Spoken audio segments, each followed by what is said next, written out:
Hello everyone, this is Dimitrios Zoros, and this is another Battle Report episode for the Death Genius YouTube channel. I am recording this on the last day of August 2025, so we are bidding our farewells to this summer, and I had the pleasure to play a few games the past few days, and these are the battle reports, quick battle reports, for the 4 games I played with my Death Watch. I actually have another army of Death Guard, which didn't go very well the previous days, but since we are mostly Death Watch centric channel, I will talk about the games I had with our beloved Death Watch.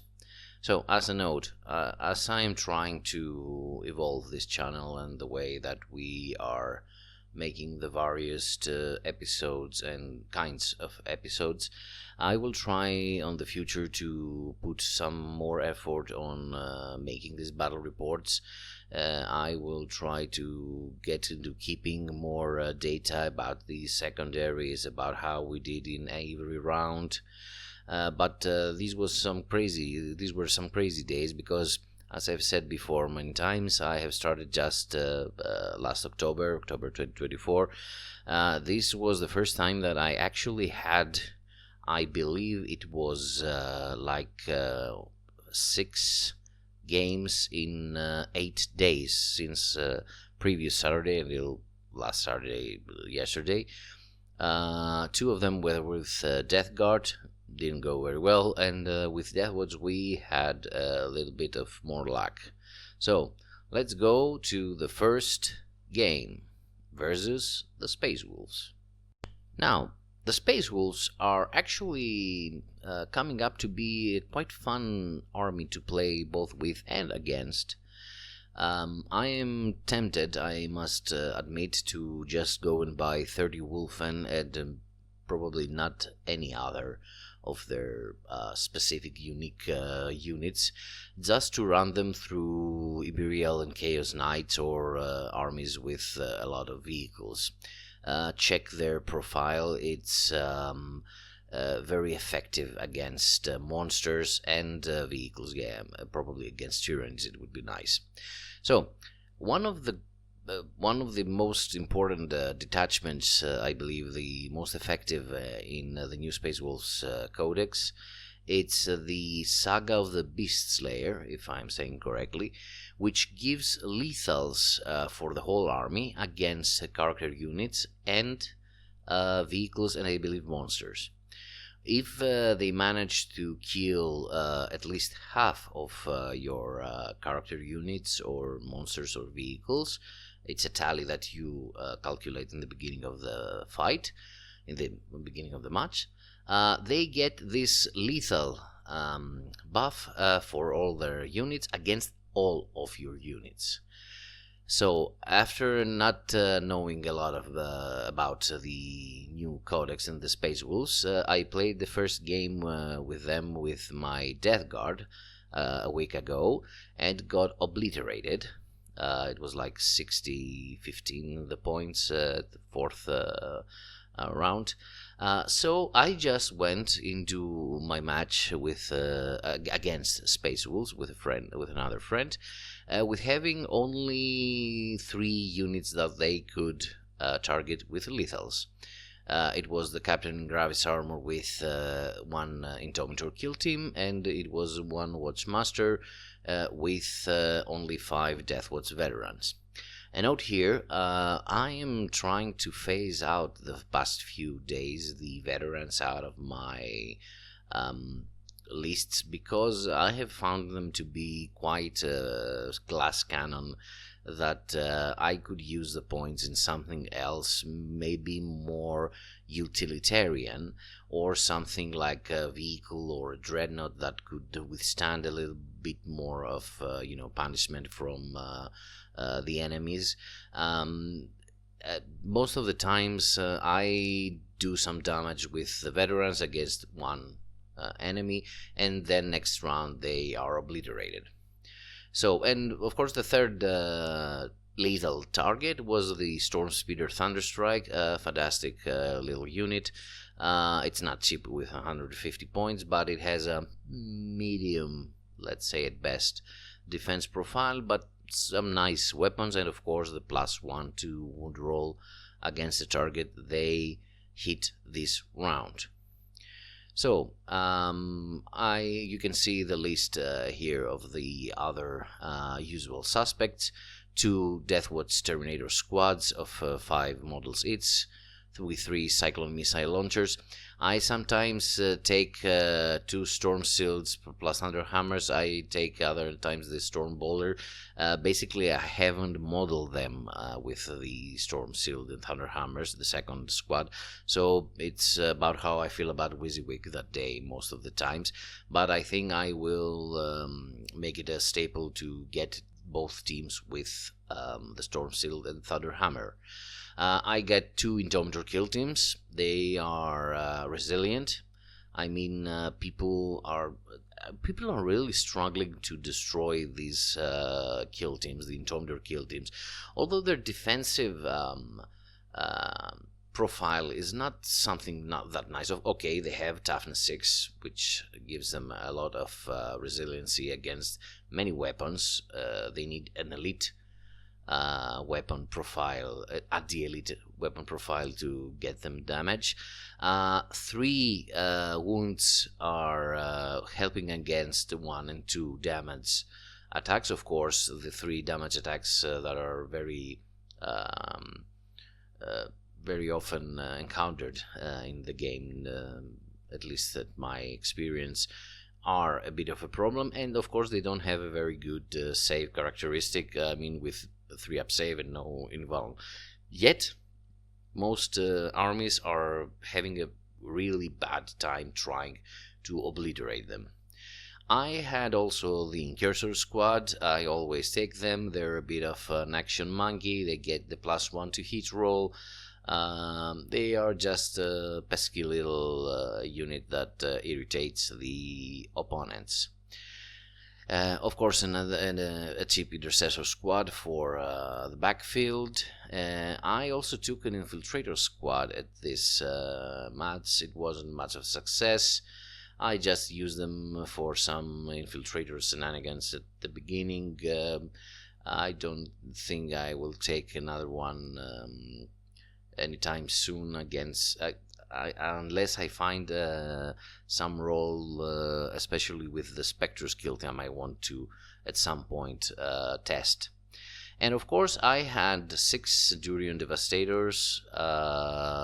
I have proxied them with Saturnine Terminators. I have put on them the custom pads for Deathwatch I have designed. I really love these models. I use the Sidurian missile launcher and the grav cannon profile. I know most people take the last cannons, and I actually did take the last cannons in a couple of those matches. But if you have a vehicle heavy army, the grav cannon is a killer. Unfortunately, those Space Wolves didn't have a lot of vehicles. I think there was only Whirlwind, maybe even a Rhino or something, but definitely there was a Whirlwind.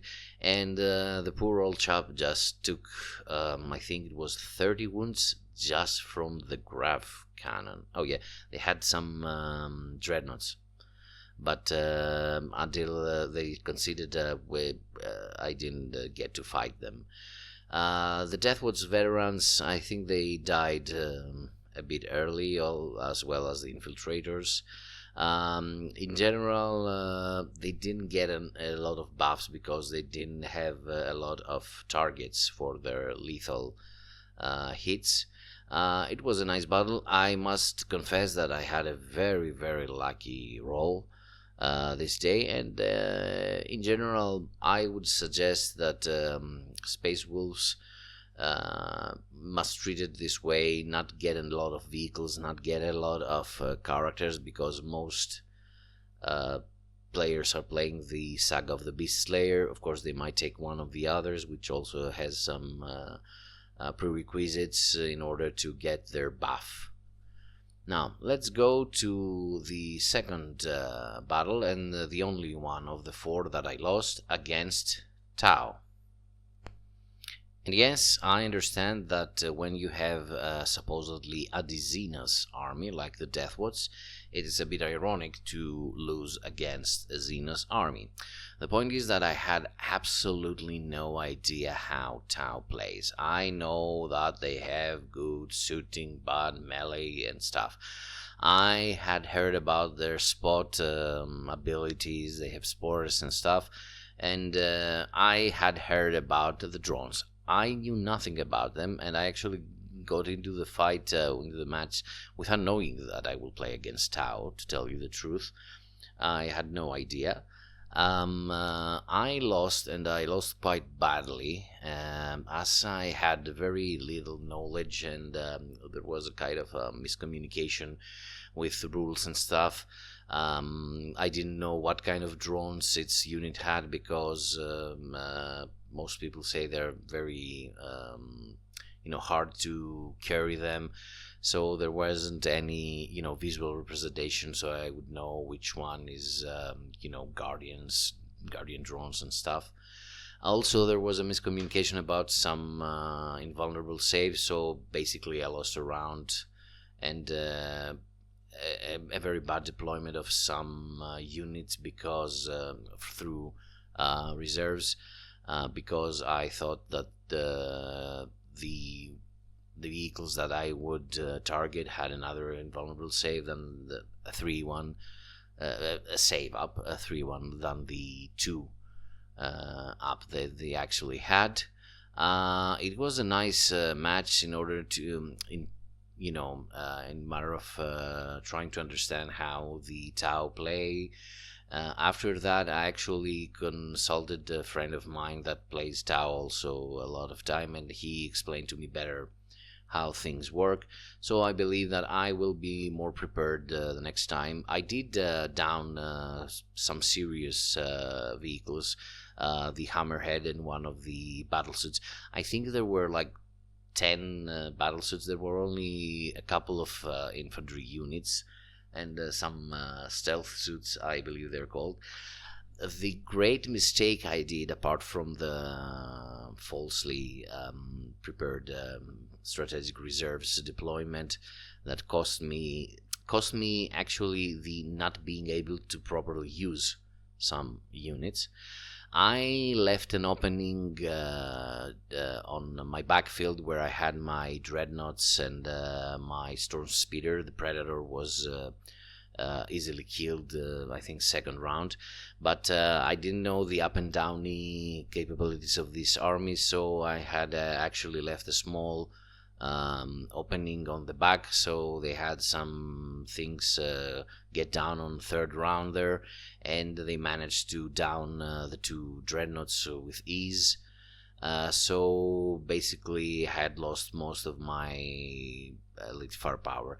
I can't have some advice for Deathwoods players against the Tau at the moment. You should always make very distinct, very precise questions about what drones each drone bearing unit has, and all the spotting shenanigans, like this unit can give lethals, this unit can give something else.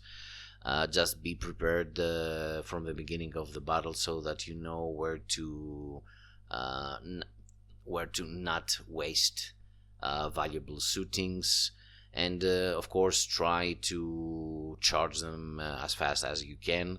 I believe that I should have my dreadnoughts come forth. I was a little bit afraid because I didn't know the power of the bazillion battle suits that I was seeing in front of me.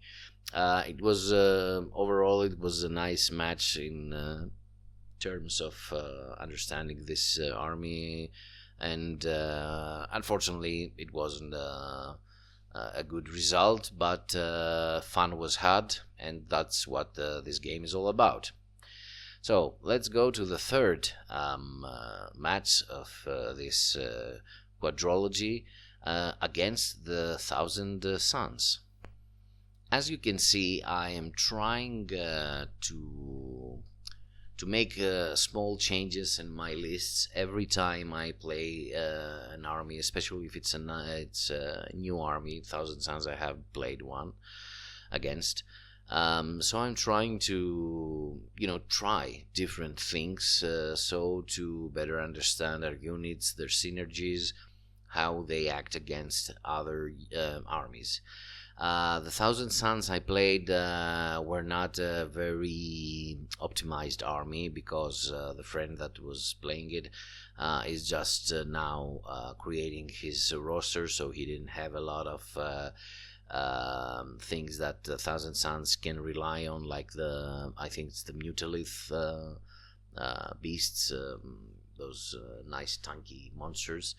They had Magnus, who did nothing wrong. They had Ariman. They had 10-man squad of Terminators, and I think it was like 3 or 4 Rubric Marines squads, and they had also Rhino. Since they didn't have a lot of vehicles, I tried to split my Centurions into 2 teams of 3, and actually try the twin las cannons. 2 Deathwatch Terminator squads, again, one with Storm Boulders, one with Storm Shields, 2 teams of Incursors, 2 teams of Indomitors with Captain Graves Armor, the only character, and I have a Ballistus, a Predator Annihilator, and a Storm Speeder Thunderstrike. I think the Storm Speeder Thunderstrike was the first one to go. I actually went first. This is the problem with my dice. I almost always go first when I play with Deathwatch, when we all know that playing second with Deathwatch is probably the optimal, with the side-to-side teleportation capabilities. I used the Incursors mostly to, let's say, fish the enemy out, so to have them try and get them. This, I must say that another friend of mine that has played a lot of games against me helped, in air quotes, as he advised my opponent, my friend that played the Thousand Suns, that he had to destroy these 2 units, the Incursor squad, because he knew what they were giving. Of course, all this did was to lure the units of the Thousand Suns outside, and then I started a barrage that went until the 4th round. I believe the game was judged by like the 3rd round. 2nd round, Magnus was already killed, and it was basically like a war of attrition while I was accumulating points and killing off all the units. I can take this, win at its face value. It wasn't a proper army. It was, I believe, mostly, trying to learn both me and the player who had them. It was a fun game nonetheless. I loved my opponent's energy, even though he knew that things were not going very well. He was so optimistic about how his units will go, and of course the 2 Indomitor kill teams were absolutely annoying. The one with the captain in Graves Armor was just left with the captain in Graves Armor, so basically there was no Indomitor kill team in the end. And the other Indomitor kill team had 1 aggressor left. It was really fun. The rituals of the Thousand Suns are a force to be reckoned. I especially fear the one ritual that gives minus AP, more armor penetration to the weapons of their army against 1 unit. They actually managed to take the upgraded version of it, which gave 2 AP more. So basically, whatever wounded my Indomitor would just pass.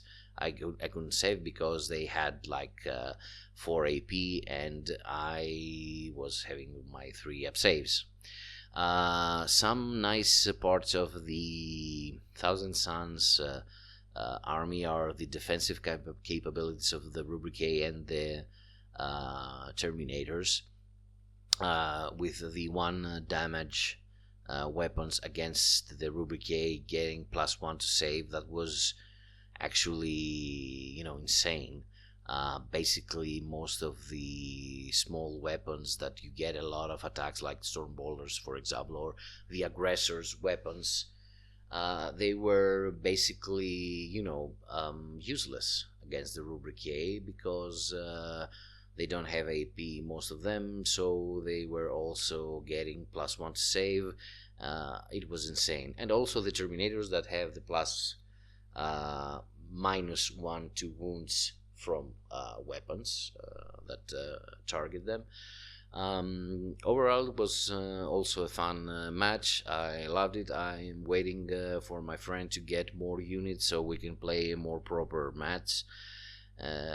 And I also don't have some very specific advice against the Thousand Suns. Just have these 2 things I told you about the defensive capabilities of their infantry, so you can adjust how you will approach them.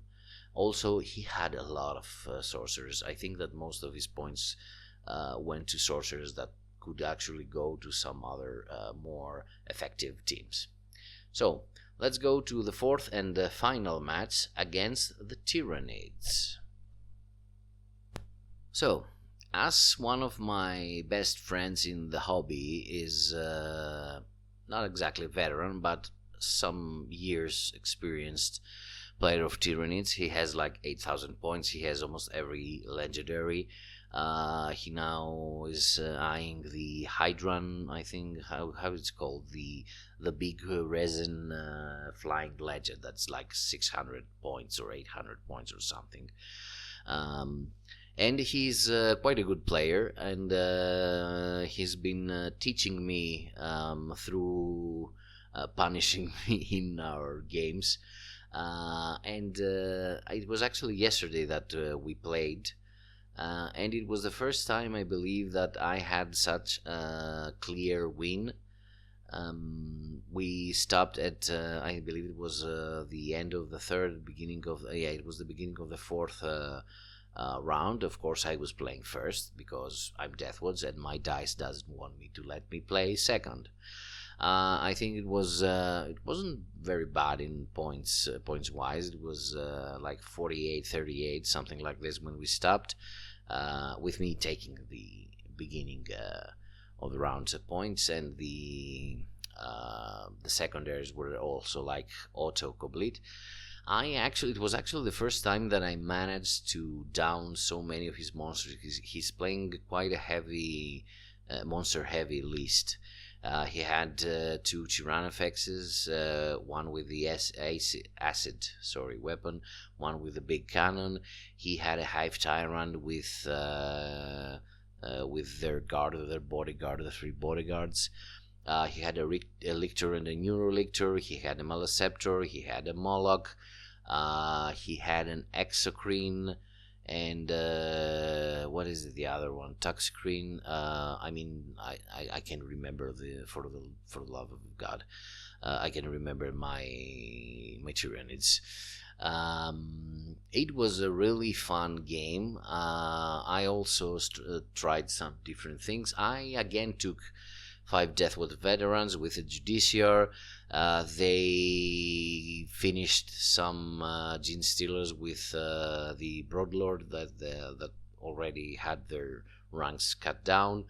The Judiciar activated his Thief of Secrets. He killed the Broadlord, and before being able to use it, next round he was dead. This is the problem with the Deathwoods veteran. Of course, it was only 5, maybe a 10-man squad with more seals could sustain a little bit more. But again, it's the fact that I'm waiting to see the new data set for the new veteran skill team, how it will fare, how they will treat it. I have to see it before I start investing in how to trying to see how I will incorporate my veterans better on my lists. Of course, I had a Captain Gravis armor with the Tome of Ectoclades, which for the millionth time I forgot to use. Seriously, I haven't used it up until now. I had two Deathwatch Terminator squads. I had the compulsory Incursor squad, two Indomitors. I took two Dreadnoughts and the Stormspeeder Thunderstrike. Also, the Stormspeeder Thunderstrike is a staple. I actually have come to like the Dreadnoughts because they are beefy little things. They don't move very fast, but they can get to places more easily than some infantry units. They have some nice weapons, some nice abilities. They have a nice profile in terms of defense, and they actually did some work there. I downed one of the Tyrannofexes. I downed the Hive Tyrant. I downed the Moloch, the Maleceptor. I think another one. I believe the Exocrine. The Sedurian Devastators, of course, because the Germans don't have any vehicles available, so I just took only 3 with the twin las cannons.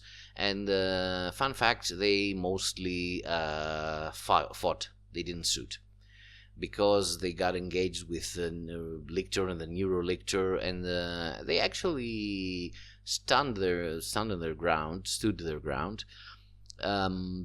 They do have a nice defensive profile. They're not so squeezy as people call them. I mean, they have a toughness 7, they have a 2-up save, of course no invuln, but they also have 4 wounds, so they are not so easily killed by 3 damage weapons.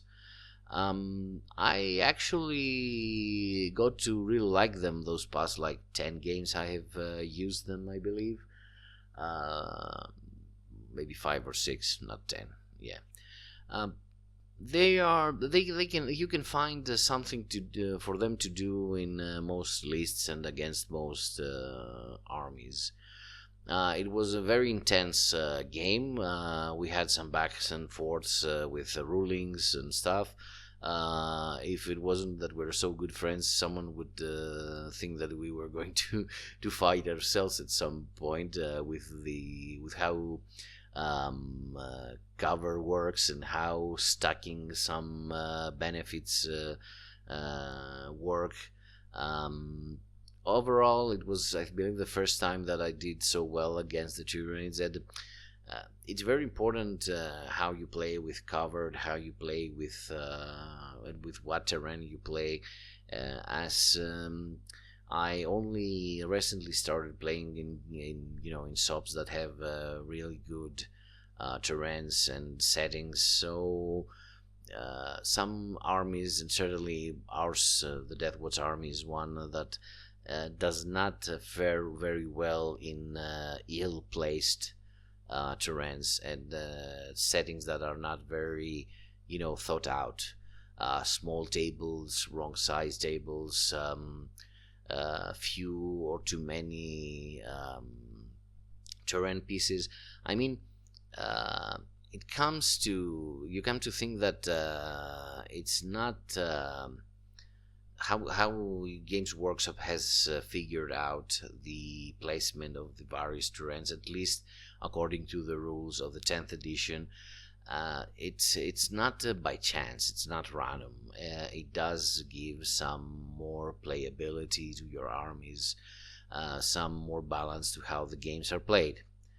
Of course, this is something it's a discussion for some other time, but overall, let's finish this battle report with some final thoughts. I had some fantastic games this past few days. I played against 2 Xenos, 1 Chaos and 1 Loyalist army.